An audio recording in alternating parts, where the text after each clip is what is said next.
This is Nikki from Morgan Stanley. Just had a quick question in terms of commodity exposure.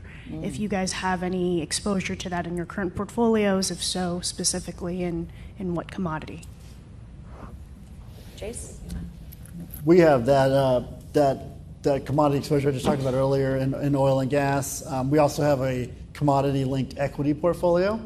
We do find that the way to hold commodities long-term is you do need to attach it to business risk in some sense so that you actually do get some expected return from it along the way, because the expected return of just holding a portfolio of commodities is closer to something like zero. And so you do get that hedge in an inflationary scenario, but if you hold it for the long term, your expected return is zero. So yeah, commodity-linked public equity is a portfolio we've allocated to, and that portfolio I described earlier, that's 6% energy and energy infrastructure linked. Another place we hold it actually is within our risk parity portfolio.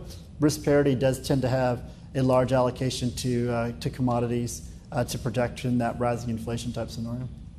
Ed?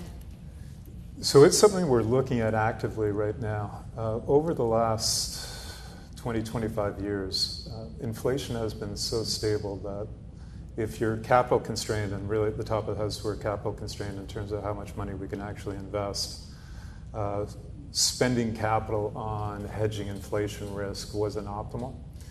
If you think the world's going to change, and I think there's a possibility of the world changing in the sense that inflation variability is a lot higher than what we've experienced for the last 20 years, or previous 20 years X2 kind of thing. I think the demand for inflation protection in the sense of hedging that inflation risk grows. And that's one of the things we're actively looking at. If we were to get inflation protection, then where will we get it from? You have real return bonds, but they're really capital inefficient. Commodities is one area where you can allocate some capital and get some exposure to inflation to offset that risk within your portfolio. As Jason mentioned, it's kind of tough because the expected return on commodities is not high. It's not a fully compensated risk, so you got to be careful about how you spend that capital.